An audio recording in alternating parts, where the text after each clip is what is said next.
So this looks like any other Dollar General, but this one is different. That check is for $19,000. It's a donation to a local Joplin, Missouri elementary school. Why $19,000? Because this is the 19,000th Dollar General. 19,000.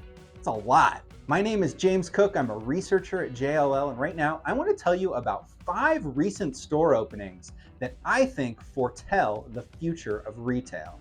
Number 1, the 19,000th Dollar General that just opened in Joplin, Missouri. Dollar General has been opening more stores than any other American chain for several years now. They're going to remodel 2,000 stores this year and open another 1,000. Inflation is really impacting family budgets right now, and a lot of families who want to save some money are going to dollar stores and discount chains to get their groceries. And here's the thing about value retail. Even when the economy does get better, low prices are never going out of style. Here's number 2, Addie's in Norwood, Massachusetts. So when you go to your local supermarket, it is usually designed for impulse shopping. That's why you've got to walk through that nice smelling bakery in order to get the milk in the back. But Addie's is different. It's a 22,000 square foot store that's designed for pickup only. So outside it's got 14 pickup lanes, and the technology is optimized for efficiency. That means its inventory management system is able to keep track of every item in the store at all times. Addie's recently received a little over $10 million in funding, and they've got plans to open more stores in the future. So running a click and collect operation from a traditional supermarket is really expensive, and it's kind of difficult to do. That's why I think there's so much opportunity for creating more of these click and collect, small footprint grocery stores in suburban locations in the future. All right, number 3, Barnes & Noble? Yes, it's true. A book chain is opening new locations. Barnes & Noble is planning to open 30 new stores in 2023, and the first of those stores is in Brooklyn. So Barnes & Noble recently relocated one of its 2 existing Brooklyn locations. It's in a former Barney's department store. So this location features the new Barnes & Noble store design, which is cozy, curated rooms that promote lingering and hanging out with a good book. Barnes & Noble gives each local store manager the ability to control their own inventory and tailor the books that they carry to the needs of the local community. Bookstores offer an experience you just can't get online. The truth is, there is nothing that replaces that in-store hanging out, browsing experience. All right, number 4 is the new Alamo Drafthouse in Wrigleyville, Chicago.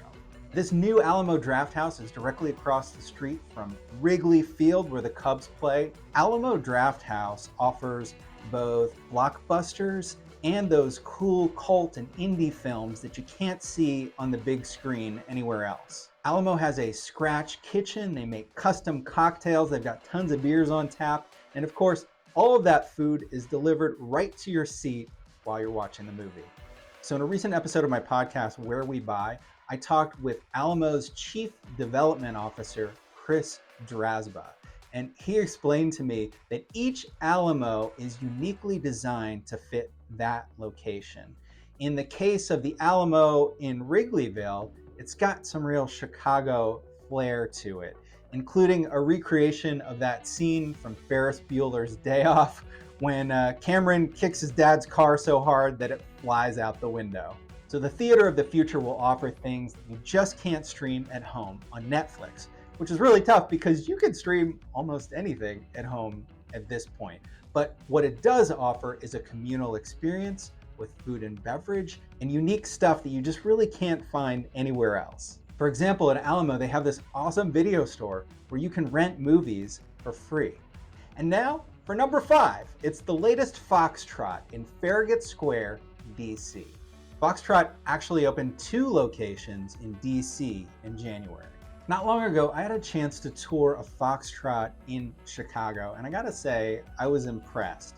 Foxtrot is a cafe, it's a corner store, and it's a delivery service for everyday convenience, grocery items, and prepared foods. Foxtrot has 24 locations. They're in Chicago, DC, and Dallas, and they've got plans to come to Austin, Texas soon. They say they're going to do 100 stores by the end of next year, and they recently received $100 million in Series C funding.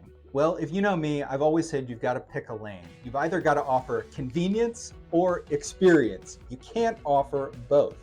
But I don't know. I think I might be wrong. It seems like Foxtrot might be pulling it off. You can go in there, you can hang out and have some food and coffee, or you can get stuff delivered to your home in 30 minutes. So that was the 5 new stores that foretell the future of retail. If you are a weirdo like me and you love this crazy retail research stuff, you should be checking out everything that we're doing. We do an audio podcast called Where We Buy. You can check it out on the web over at wherewebuy.show. We're always posting new videos. You can follow JLL Retail on LinkedIn to check those out. And our full archive of past live streams and videos like this is on YouTube. You can get there by going to everythingweknow.show. While you're checking out all of that awesome stuff, I'm gonna go head over to the new Alamo Drafthouse in Wrigleyville. I wonder when Ferris Bueller is playing.